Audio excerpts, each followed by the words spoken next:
Bienvenido, bienvenida a la lectura de este cuarto tomo de las visiones y revelaciones de la venerable Ana Catalina Emmerich. En este tomo cuarto, la primera Pascua de Jerusalén, os leeré los capítulos a partir del 10, las bodas de Caná, y en la descripción del vídeo os dejo el título de los demás capítulos. Y si no estás suscrito, es la primera vez que me escuchas, me gustaría que te suscribieras al canal, que activaras la campanita para que te llegaran las notificaciones de los demás vídeos, que hicieras algún comentario. Me ayudan muchísimo tus visualizaciones y me encantaría que compartieras con tus familiares y amistades. Al finalizar el vídeo en la pantalla os dejo el podcast completo por si te gusta mi lectura y quieres escucharlo desde el principio. Además, en el primer comentario fijado os dejo los demás podcasts que tengo con lecturas de las visiones de la beata Ana Catalina Emmerich. Comenzamos como siempre invocando al Espíritu Santo. En el nombre del Padre, del Hijo y del Espíritu Santo.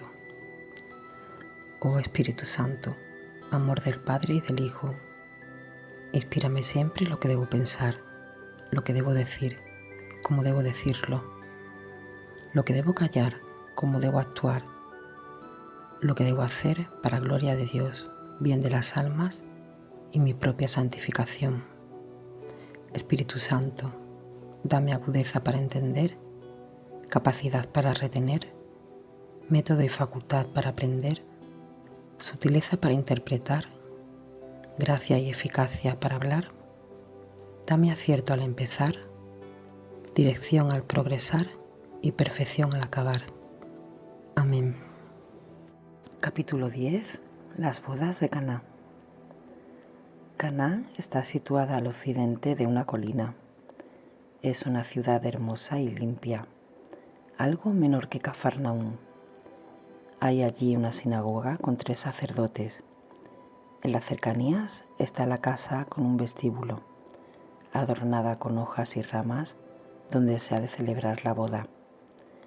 Desde esta casa hasta la sinagoga hay colgaduras de hojas y de arcos con ramas, flores y frutos. Como sala de fiesta, servirá el espacio que hay entre el vestíbulo y el hogar de la casa. Este hogar, que consta de una pared alta, ahora adornada como un altar con floreros y regalos para los novios, tiene además una prolongación en detrás, donde las mujeres celebran las fiestas de boda separadas de los hombres. De allí se ven las vigas de la casa adornadas con coronas y flores, a las cuales se puede subir para encender las lámparas suspendidas. Cuando Jesús llegó con sus discípulos, fue recibido por María, su madre, por los padres de la novia, por el novio y por los demás que le habían precedido, y tratado con mucha reverencia, saliéndole al encuentro a cierta distancia de la casa. Se hospedó Jesús con alguno de sus más fieles, que fueron luego sus apóstoles, en una casa aparte que la hermana de la madre del novio había puesto a su disposición. Era esta mujer una hija de Sobé, hermana de Santa Ana. Durante las fiestas de las bodas, hizo allí en la casa como madre del novio. El padre de la novia se llamaba Israel y era de la estirpe de Ruth de Belén. Este era un hombre principal, con un gran comercio con casas de hospedaje, para alquilar y dar comida a viajeros y a sus animales, ya que ocupaba un lugar de tránsito frecuentado por caravanas, y tenía otros empleados bajo sus órdenes.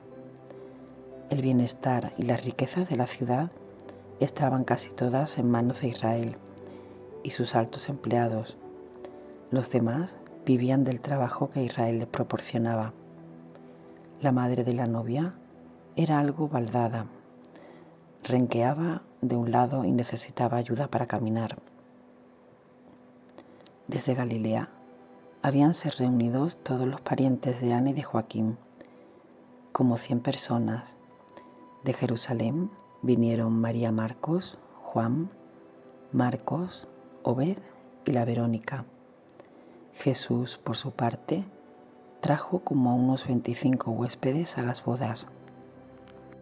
Siendo Jesús niño de 12 años, estando en una comida en casa de Ana, cuando volvió del templo, habló entonces con este novio y le dijo unas palabras misteriosas sobre pan y vino, y que él un día estaría presente en sus bodas. Pero su presencia en estas bodas tenía, además de lo misterioso y significativo, como todas sus obras sobre la tierra, un sentido de convivencia social y de consideración. Varias veces había enviado María mensajeros a Jesús rogándole que asistiera a estas bodas. Se corría un tanto la voz entre parientes y amigos de la Sagrada Familia. María, la madre de Jesús, es una viuda desolada y abandonada. Jesús va caminando por todas partes y se ocupa poco o nada de su madre y de su familia. Quería, pues, Jesús asistir a esta boda y darle allí el testimonio de su amor y respeto. Esta boda, pues, fue considerada por Jesús como una cuestión que miraba a su madre y como cosa propia. Y así María estuvo allí desde horas y ayudaba en detalles de los preparativos como cosa propia. Jesús había tomado parte de la fiesta por su cuenta. Jesús se había comprometido a proveer el vino a los convidados, y así se explicaba la solicitud de María cuando vio que faltaba el vino. Jesús había citado también a Lázaro y a Marta a estas bodas, y Marta ayudaba a María en los preparativos. Lázaro era el que debía proveer la parte a la cual se había comprometido Jesús, y esto lo sabía solo María. Jesús tenía en Lázaro plena confianza. Recibía a Jesús agradecido todo lo que daba Lázaro, y éste se sentía feliz de dar. Por esto fue Lázaro, hasta lo último, el tesorero de la comunidad cristiana. Aquí era tenido como un huésped de honor por los novios, y Lázaro se esmeraba por todo lo que pudiera ser necesario. Lázaro era fino y delicado en su modo de ser, serio, callado y muy reservado en todas sus manifestaciones. No hablaba mucho y miraba con afecto interior a Jesús para que nada le faltara. Además del vino, había tomado Jesús por su cuenta proveer algunos alimentos especiales, las frutas, las aves de varias clases y las verduras. A todo esto se había provisto ya. Verónica había traído de Jerusalén un cesto de flores admirables y un artístico trabajo de confitería. Jesús era aquí el jefe principal de la fiesta. Él mismo dirigió los diversos entretenimientos, amenizándolos con útiles enseñanzas. Hizo la distribución del orden de esta fiesta y dijo que todos debían alegrarse según la costumbre y los usos, divirtiéndose, pero que de todo debían procurar sacar ciencia y enseñanza. Entre otras cosas, dijo que 2 veces en el día debían abandonar la casa y recrearse en lugares abiertos al aire fresco. Por esto he visto en esta fiesta a los hombres y a las mujeres aparte, unos de otras, ir a un jardín hermoso y allí entretenerse en conversación y en amenos juegos. He visto, por ejemplo, que los hombres se acomodaban en el suelo, en rueda, mientras en el medio había toda clase de frutas, y según ciertas reglas, tiraban estas frutas unos a otros para que cayeran en ciertos hoyos, cosa que otros trataban de evitar. He visto al mismo tiempo Jesús tomar parte en este juego de las frutas con una moderada alegría. Decía con frecuencia una palabra llena de significado, aunque sonriendo, cosa que a todos causaba admiración. Unas veces la recibían en silencio, otras con conmoción, y por ciertas palabras pedían explicación a los más entendidos. Jesús había ordenado el modo de estos juegos y determinaba a los ganadores, amenizando el todo con referencias y advertencias según los casos.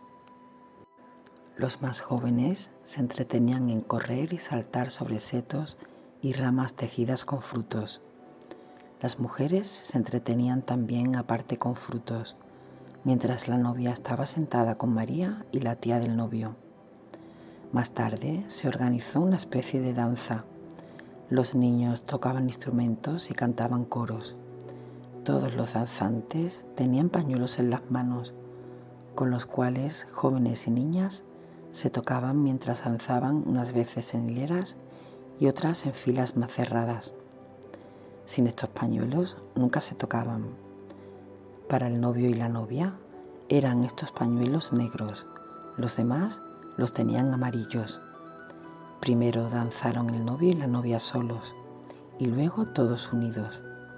Las jóvenes llevaban velos, aunque algo levantados delante de la cara. Sus vestidos eran largos por detrás y por delante lo tenían algo recogidos con una correa. Estas danzas no consistían en saltos y brincos, como entre nosotros.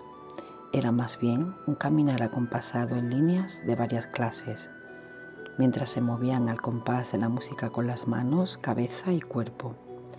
Me recordaba los movimientos de los fariseos cuando hacían oración.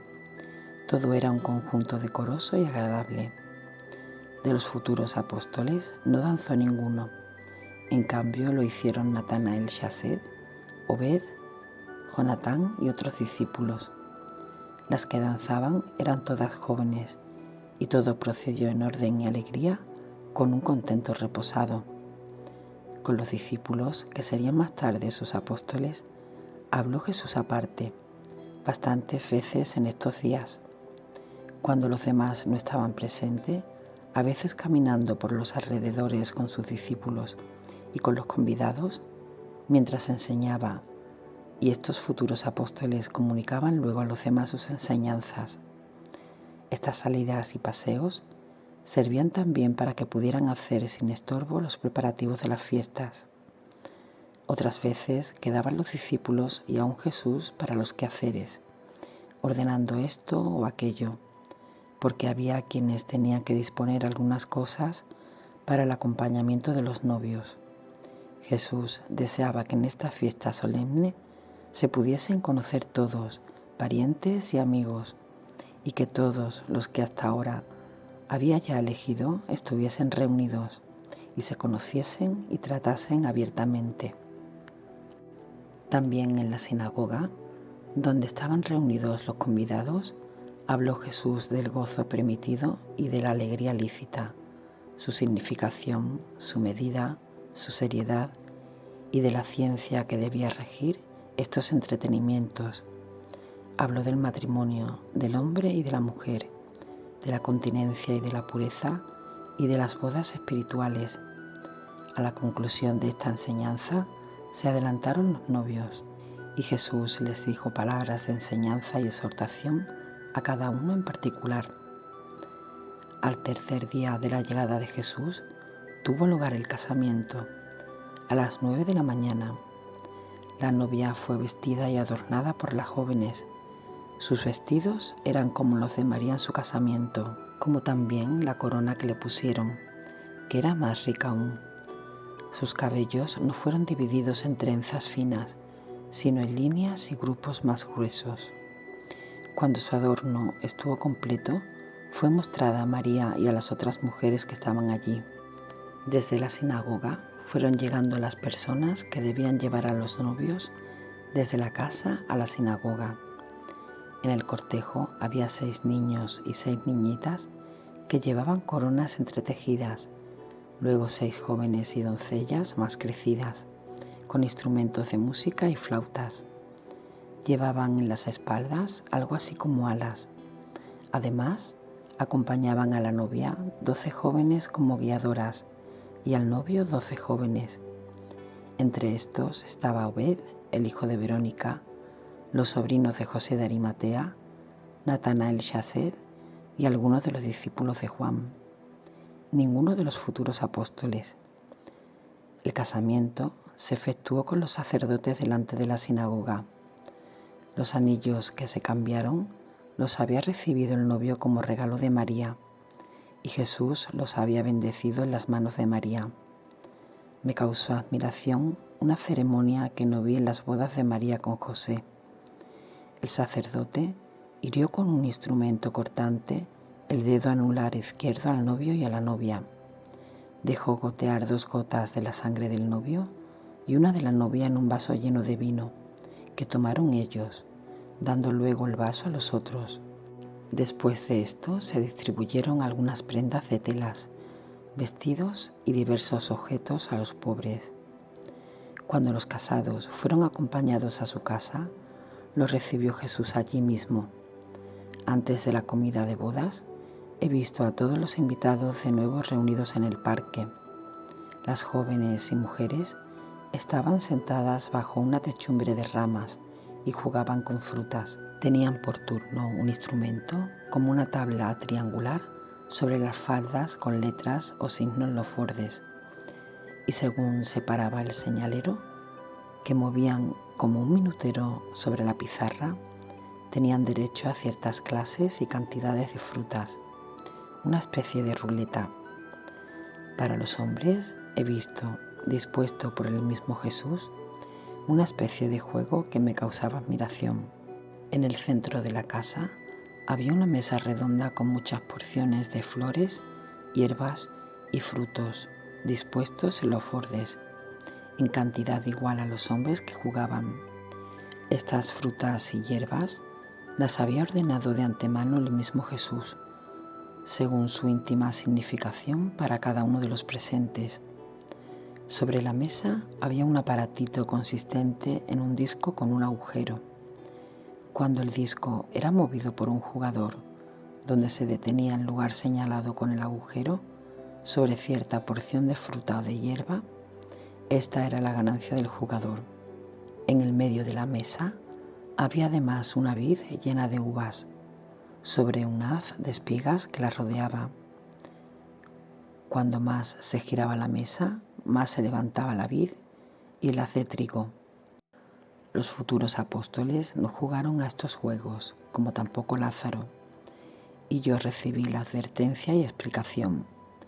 Quien tiene ya vocación de enseñar o sabe algo más que los otros, no debe jugar como los demás, sino observar el curso del juego y amenizar los movimientos del juego con útiles aplicaciones, para convertir lo jocoso en algo útil y provechoso. Pero había en este juego algo más que la casualidad de los ganadores.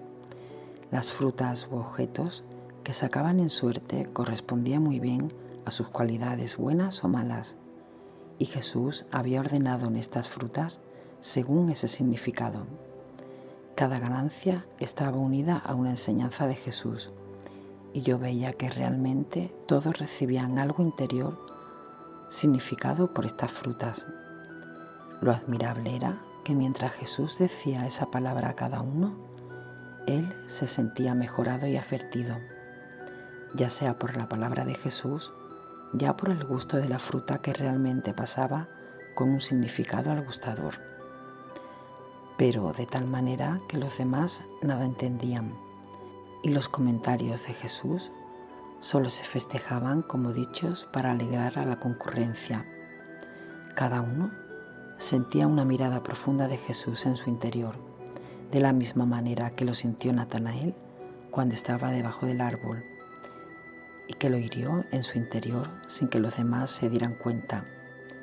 Recuerdo bien que entre lo ganado por Natanael estaba la planta Reseda, y que Jesús le dijo a Natanael Shaced: «¿Ves ahora bien que tuve razón en decirte que eres un verdadero israelita sin falsedad?» Una ganancia me pareció del todo admirable, y fue la del novio Natanael, que ganó una suerte que consistía en un tallo con 2 frutas. La una parecía más a un higo, y la otra a una manzana dentada y hueca. Era rojiza, por dentro blanca, con listas coloradas. De estas frutas he visto en el paraíso terrenal. Recuerdo que todos quedaron maravillados cuando el novio ganó esta fruta y que Jesús habló del matrimonio y de la castidad, que era como una fruta múltiple. Todo esto lo dijo de tal manera que no hería las ideas que tenían los judíos del matrimonio, pero que algunos discípulos, entre ellos Santiago el menor, que era esenio, entendieron más profundamente. He visto que los presentes se maravillaron más de esta suerte tocada a los recién casados que de las demás. Jesús dijo algo así como: ¿podrían esta suerte y estas frutas producir aún mayores bienes de los que pueden representar por sí mismas? Cuando el novio recibió esta fruta para sí y su novia, y hubieron gustado de ella, he visto que se conmovieron en su interior y palidecieron, y luego vi salir una oscura nube de sus interiores, de modo que me parecieron entonces más claros y transparentes en comparación de lo que eran antes. La mujer, que estaba algo lejos de allí con las mujeres, también palideció, y tuvo como un desmayo al gustar la fruta tocada en suerte, y vi salir también de ella una nube oscura. Esa fruta de los recién casados tenía relación con la virtud de la castidad y continencia. En este juego, además de las suertes que les tocaba a cada uno, tenían los favorecidos de cumplir ciertas penitencias o satisfacciones. Así he visto que los recién casados tenían que ir a la sinagoga y traer de allí algo cumpliendo con el rezo de algunas preces. La hierba que sorteó Natanael Shacet era una planta de acedera. En todos los demás discípulos que ganaron algunas de esas frutas o hierbas y gustaron de ellas, he visto que se levantaron sus propias pasiones en ellos, se resistieron algún tanto y luego cedieron en fuerza o se encontraron con mayor fortaleza los agraciados para resistir a ellas. Capítulo 11. Reflexiones sobre las frutas y las hierbas. La comida de bodas. Hay un misterio sobrenatural en todas las frutas y hierbas de la naturaleza, misterio que después de la caída del hombre se oscureció y quedó como un secreto natural para el hombre. De ese misterio y de sus efectos quedó en las frutas y hierbas solo una idea hoy en día de la importancia, forma, gusto y efectos naturales de estas criaturas. Yo veo en mis visiones poner sobre las mesas del cielo estas frutas y hierbas según la significación y propiedades que tenían antes de la caída del hombre, pero no lo veo tan claramente porque está todo tan pervertido y trastornado en nuestro ser y entendimiento que no podemos entender estas cosas sobrenaturales en nuestro presente modo de vivir terreno. Cuando la mujer tuvo ese desmayo causado por el gusto de la fruta, se le quitaron algunos adornos del traje que eran demasiado pesados y también varios de los anillos que llevaban los dedos. Entre otros, se le quitó uno que tenía en el dedo mayor la forma de embudo, que estaba metido como un dedal. Igualmente se le quitaron las cadenas y broches de los brazos y del pecho para aligerarla. Después no quiso retener sino el anillo que le había regalado María en el anular izquierdo y el colgante de oro en el cuello que tenía la forma de un arco tendido. En el medio de este adorno había una masa algo oscura, como en el anillo de María y de José, y grabada una figura echada que miraba un brote de flor que tenía delante. Después de estos juegos en el jardín, siguió la comida de bodas. El lugar fue una sala de lujo cuyo interior se había dividido por mamparas en 3 departamentos, de tal suerte que los convidados recostados en las mesas podían verse unos a otros. En cada uno de estos departamentos había una mesa larga y angosta. Jesús estaba en la sala central, en la parte superior de la mesa, dando los pies hacia el hogar adornado. En esta misma mesa estaban Israel, el padre de la novia, los parientes de Jesús, de la novia y de Lázaro. En las mesas de los lados se sentaron los otros invitados y los discípulos. Las mujeres ocuparon un espacio detrás del hogar, de modo que podían oír todas las palabras de Jesús. El novio servía en las mesas, aunque había una maestrala con un delantal, que tenía a sus órdenes varios sirvientes. En las mesas de las mujeres servía la novia, ayudada de varias jóvenes. Cuando se trajeron los alimentos, presentaron delante del Señor un cordero asado. Tenía las patas atadas en forma de cruz. Cuando el novio trajo una cajita donde estaba el trinchador, dijo Jesús al novio se recordase de aquella comida que habían hecho en su infancia después de la Pascua, donde contóle una comparación de una boda y le dijo que un día estaría él en su propia boda. Esto se cumplía, dijo, en el día de hoy. El novio se puso muy serio y pensativo con este recuerdo. Había olvidado ese recuerdo de su infancia y las palabras oídas entonces. Jesús se portó aquí en esta comida como en todo el curso de las fiestas, muy complaciente y festivo, pero lleno siempre de enseñanza. A toda ceremonia del banquete le daba su explicación espiritual. Habló de la sana alegría y de las expansiones de las fiestas. Dijo que un arco no debe estar siempre tendido y que la tierra necesitaba su lluvia para no resecarse. Lo dijo en parábolas. Cuando Jesús partió el cordero, dijo cosas admirables. Habló mientras trinchaba del apartamiento del cordero entre la majada, de su elección, no para el placer, sino para morir. Habló del asarse, del dejar las impurezas por medio del fuego de la purificación y de la sección de cada parte del cordero, que así debían los que querían seguir al cordero desprenderse de los afectos carnales y de los parientes. Cuando hubo repartido los trozos y hubieron comido, dijo: para los que ya están apartados y separados de los afectos de la carne, será el cordero un lazo de unión y una comida común. Debe el que sigue al cordero renunciar a su campo, morir a sus pasiones, separarse de los miembros de su familia y convertirse así en un alimento y una comida de unión por medio del cordero y con su eterno Padre. Cada comensal tenía delante de sí un plato y Jesús puso una fuente de color oscuro con bordes amarillos que fue pasando de uno a otro. He visto a Jesús teniendo a veces una hierba en la mano y dando alguna enseñanza. Jesús había tomado a su cargo el procurar el segundo plato de la comida, como también el vino, y todo era aprontado por María y Marta.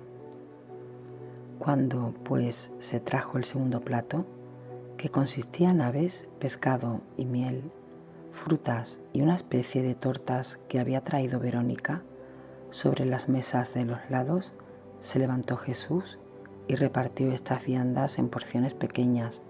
Después volvió a sentarse. Los alimentos fueron servidos, pero empezó a faltar el vino. Jesús estaba ocupado en enseñar. Cuando vio, pues, la Virgen María, encargada de procurar esta parte del banquete, que el vino iba faltando, fue a donde estaba Jesús y le recordó que él había prometido proveer el vino. Jesús, que en ese momento hablaba de su Padre Celestial, contestó a María: «Mujer, no te preocupes, no lleves cuidado y no me lo des a mí. Mi hora aún no es llegada». Estas palabras no encierran contestación dura a su Madre María. Dijo mujer y no madre porque en ese momento, como Mesías e Hijo de Dios, cumplía una misión misteriosa delante de los discípulos y de todos los parientes, y estaba allí en su grandeza divina. En estos momentos en que Jesús como Verbo encarnado obraba, el que es nombrado por lo que es más honrado y viene a ser enfeudado en su obra con ser llamado por lo que es, como una dignidad y un cargo. Así María era la mujer que había engendrado a aquel que allí estaba y al que se recurría por el vino, y quería decir que él era hijo de Dios más que hijo de María. Cuando Jesús estaba en la cruz y María lo lloraba, dijo él: «Mujer, he ahí a tu hijo», señalando a Juan. Cuando Jesús dijo que él iba a pensar en el vino, María hizo su oficio de mediadora y de intercesora y le recuerda la falta del vino. El vino que él quería dar era más que el vino en sentido natural. Se refería al misterio del vino que él iba a convertir en su sangre. Por eso dijo: «Mi hora aún no es llegada». Primero, para dar el vino que he prometido. Segundo, de que cambie el agua en vino. Y tercero, para que cambie el vino en mi sangre. Desde este momento María ya no se manifestó preocupada por la falta del vino.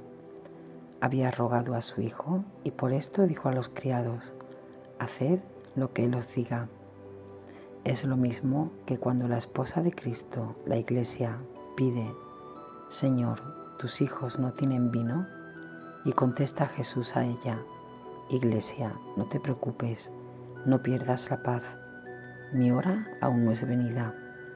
Como si la Iglesia dijese a sus sacerdotes: «Haced todo lo que Él os dice, pues Él os ha de ayudar». María dijo pues a los servidores que hiciesen todo cuanto les dijera Jesús. Después de un momento mandó Jesús a los servidores que le presentasen los recipientes vacíos. Ellos los trajeron. Eran 3 partes para el agua y 3 partes para el vino, y mostraron que estaban vacíos, pues los dieron vuelta sobre una fuente. Jesús les mandó llenar los 6 con agua. Los llevaron enseguida a un pozo, que tenía en una especie de sótano con una pileta de piedra y una bomba. Los recipientes eran grandes y pesados, de barro cocido. Si estaba uno lleno, se necesitaba 2 hombres para llevarlos por las manijas. Tenían varios caños de arriba a abajo, tapados con corchos. Cuando el líquido estaba a cierta altura, se abría el otro tapón para aprovechar lo restante. Estos recipientes no eran levantados para vaciarlos, sino solo algo inclinados, puestos sobre un pedestal. El pedido de María lo expuso en voz baja. La respuesta de Jesús fue en voz alta, como también la orden a los sirvientes. Cuando estos recipientes llenos de agua fueron llevados a presencia del maestresala, se levantó Jesús y se dirigió allá. Bendijo los recipientes y cuando se hubo acomodado de nuevo en su asiento dijo: «Servid de ellos y llevad al maestresala un vaso».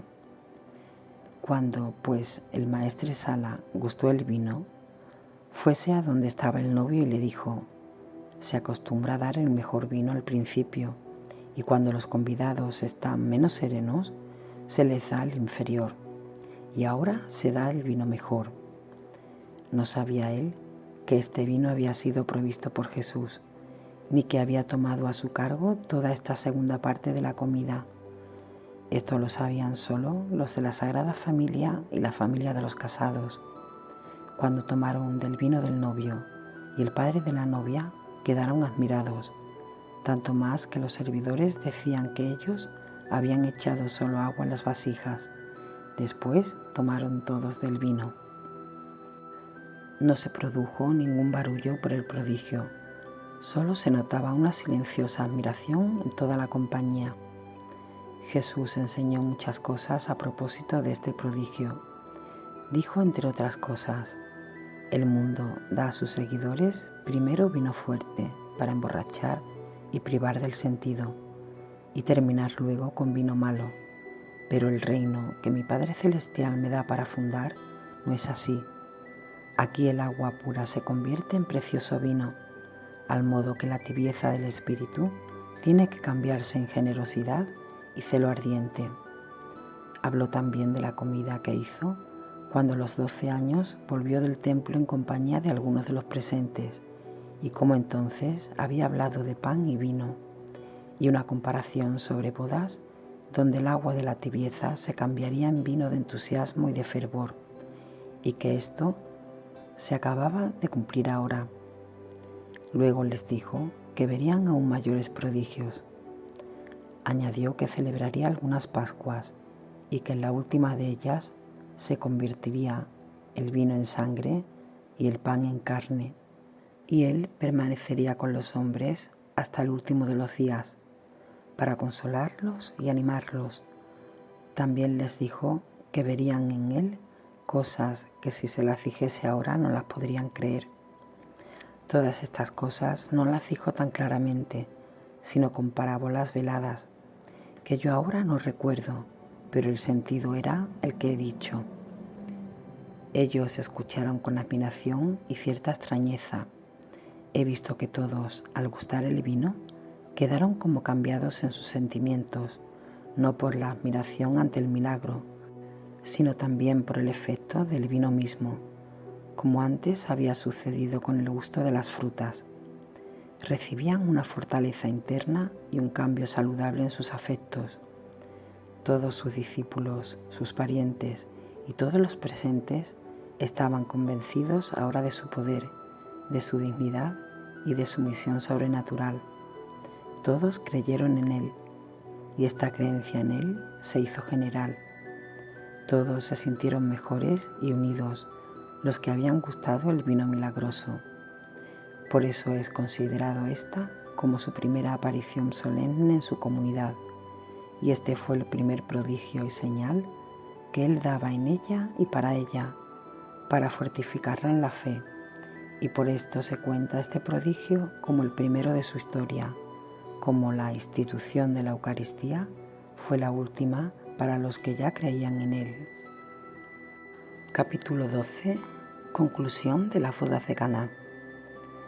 Al concluir la comida de bodas, acercóse a Jesús el novio solo, y habló con él, lleno de humildad, y le declaró cómo todas sus pasiones se habían apaciguado, y no sentía ya deseos, y se proponía vivir en continencia con su esposa, si ella lo consentía.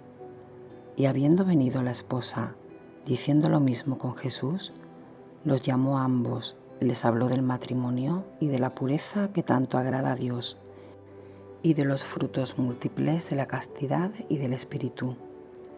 Habló de muchos profetas y de santos, personas que habían vivido en castidad y habían ofrecido a Dios Padre su carne, y que éstos adquirían hijos espirituales, convirtiendo a hombres perdidos, a los que habían conducido al bien, y que esta descendencia es santa y grande. Todo esto se lo explicó con parábolas de sembrar y de cosechar. Ellos hicieron entonces un voto de castidad y de vivir como hermanos por el término de 3 años. Se hincaron de rodillas delante del Señor, que los bendijo. En la tarde del 4.º día de las fiestas, fueron conducidos ambos esposos a su casa, con una solemne comitiva de invitados. Llevaban una especie de candelabro con luces diversas que formaban una letra. Delante iban niños llevando 2 coronas de flores, una cerrada y otra abierta, y desprendían de ellas flores delante de la casa de los esposos. Jesús estaba ya en la casa y los recibió y los bendijo. Los sacerdotes estaban presentes, pero desde que vieron la maravilla en las bodas, se mostraban humildes. En el día del sábado, enseñó Jesús en la sinagoga de Caná por 2 veces.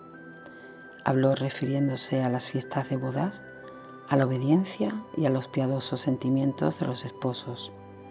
Cuando abandonó la sinagoga, se vio rodeado de personas que le pedían de rodillas se compadeciese de los enfermos. Obró aquí 2 curaciones milagrosas. Un hombre había caído de una torre, había muerto y tenía todos los miembros despedazados.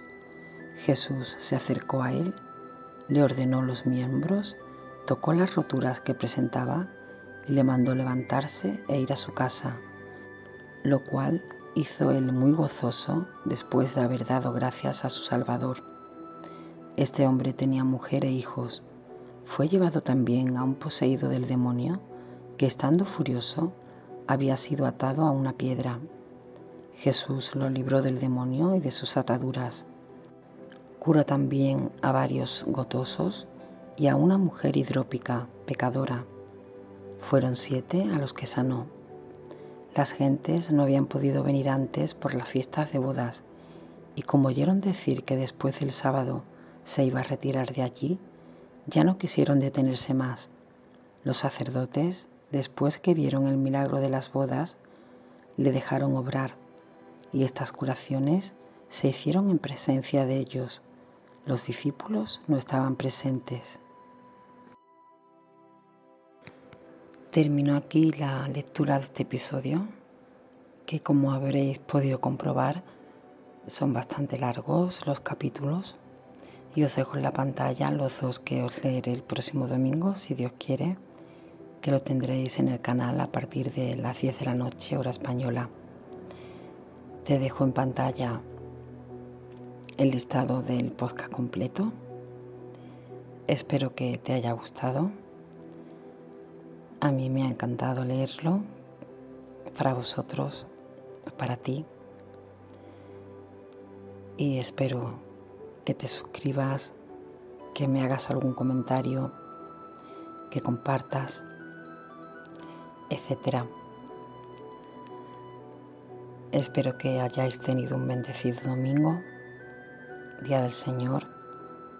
Perdonadme que hable lo mismo en plural que en singular, me sale solo. Pero bueno, me dirijo a ti, que me escuchas, que escuchas mis vídeos, que me comentas. Y lo dicho,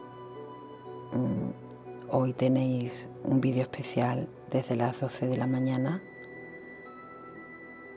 porque hoy se celebra en la festividad de Nuestra Señora de los Dolores y he hecho un vídeo especial que también os dejo en pantalla por si no tenéis las notificaciones activadas. Ya a partir de esta semana no hay novenas hasta... Bueno, estoy compartiendo la novena del Padre Pío, que ya la tenía grabada, la estoy compartiendo en mi página de Facebook, así como en los grupos católicos a los que pertenezco. Y ya eso, hasta la semana próxima no empieza la novena a Santa Teresita del Niño Jesús. Así que tendréis menos contenido en el canal y no os molestaré tanto a los que tenéis las notificaciones activadas. Muchísimas gracias de nuevo y muchas bendiciones.